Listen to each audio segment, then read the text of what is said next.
Hi guys, welcome to Srirangam Kitchen. இன்னைக்கு நாம பார்க்க போற அட்டகாசமான டிஷ் வந்து தவா புலாவ்.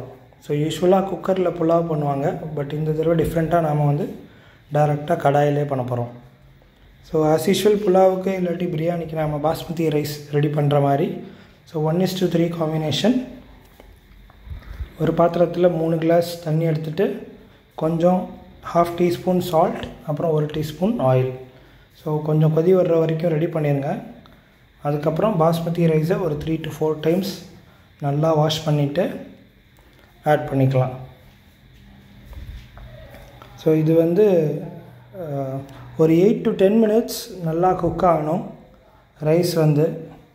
ஸோ 90 to 95% கன்சிஸ்டன்சி வர்ற வரைக்கும் நாம் வந்து குக் பண்ணணும். ஸோ எப்படி குக் ஆகிடுச்சா இல்லையான்னு தெரியுமா அப்படின்னா, நம்ம நடுவில் இந்த மாதிரி செக் பண்ணிக்கலாம். இல்லாட்டி டிரான்ஸ்பரண்ட்டாக இருக்கிற தண்ணி வந்து ஒரு மாதிரி க்ளவுடியாக சேஞ்ச் ஆயிரும். ஸோ உங்களுக்கு டிரான்ஸ்பரண்ட்டாக இருக்கிற தண்ணி வந்து ஒரு மாதிரி ஒயிட் கலரில் ஃபார்ம் ஆயிரும்.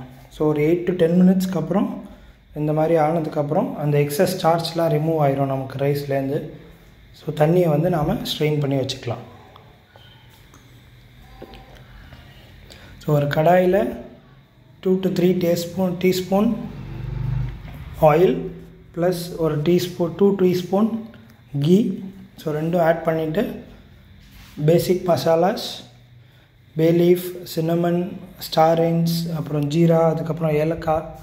ஸோ இதெல்லாம் ஆட் பண்ணி லைட்டாக சால்ட் பண்ணிக்கலாம். இதோட ஒரு 6 to 8 பல்லு பூண்டு. ஸோ சின்ன பூண்டு இல்லை மீடியம் சைஸ் யூஸ் பண்ணுறோம் அப்படின்னா ஒரு 6 to 8, பெரிய சைஸ் நாட்டு பூண்டு யூஸ் பண்ணுறோம் அப்படின்னா ஒரு 2 to 4 பூண்டு சின்ன சின்னதாக கட் பண்ணிவிட்டு யூஸ் பண்ணிக்கலாம்.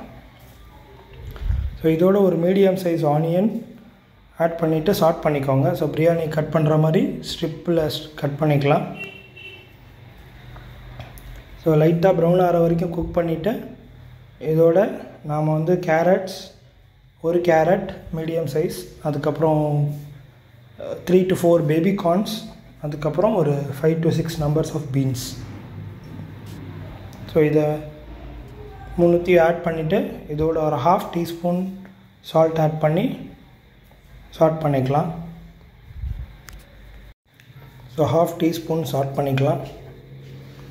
இதை மூடி வச்சுட்டு ஒரு 2 to 3 மினிட்ஸ் குக் பண்ணிக்கலாம்.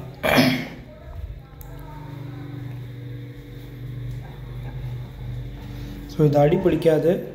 ஸோ இதில் ஒரு 1/2 cup or 1 cup green piece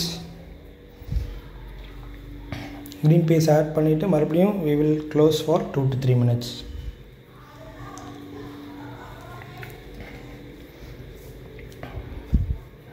so மறுபடியும் ஒரு 1 teaspoon ginger garlic paste. So இந்த பச்சை வாசனை போகிற வரைக்கும் குக் பண்ணிவிட்டு இதில் வந்து நம்ம ரெகுலர் மசாலாஸ்லாம் ஆட் பண்ணலாம்.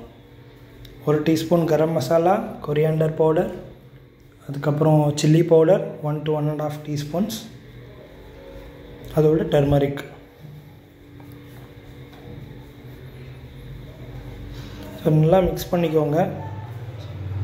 ஸோ அடி பிடிக்கிறதுக்கு முன்னாடி நாம் வந்து ஒரு மீடியம் சைஸ் டொமேட்டோவை சாப் பண்ணி ஆட் பண்ணிக்கலாம்.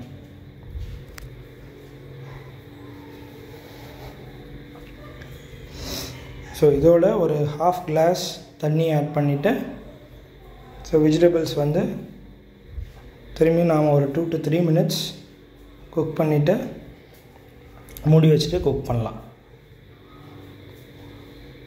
ஸோ இதில் வெஜிடபிள்ஸ் எல்லாருமே ஆல்மோஸ்ட் 80 to 90% நல்லா குக் ஆகிரும். ஸோ இதில் வந்து நாம் ஸ்ட்ரெயின் பண்ணி வச்சுருக்கிற பாஸ்மதி ரைஸை வந்து ஆட் பண்ணலாம்.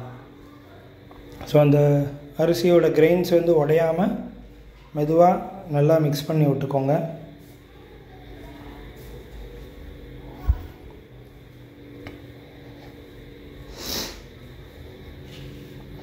ஸோ இதோட ஒரு கை கொரியாண்டர், கொத்தமல்லி ஆட் பண்ணிவிட்டு மேலே it's optional, we can add 1/2 teaspoon garam masala, இல்லாட்டி 1/2 டீஸ்பூன் பாவ் பாஜி மசாலா, இல்லாட்டி ஒரு 1/2 டீஸ்பூன் சோலே மசாலா. ஸோ இதை ஆட் பண்ணிவிட்டு கொத்தமல்லியோட we will again cook for 2-3 minutes. So அப்போ வந்து எல்லா மசாலாஸ் வெஜிடபிள்ஸ் அந்த ரைஸில் வந்து எல்லா மசாலாஸும் நல்லா blend ஆக ஆரம்பிச்சிடும். ஸோ தவா புலாவ் ரெடி. இதை வந்து நாம் சர்வ் பண்ணிக்கலாம். ஸோ ஒரு எக்ஸலண்ட்டான டிஷ். ஆல்மோஸ்ட் ஒரு 15-20 மினிட்ஸில் நாம் வந்து ஈஸியாக ரெடி பண்ணிடலாம், especially for lunch time during Sundays. So ஒரு ஹெல்தி தவா புலாவ் ட்ரை பண்ணி பாருங்கள், என்ஜாய் பண்ணுங்கள். தேங்க்ஸ் ஃபார் வாட்சிங்.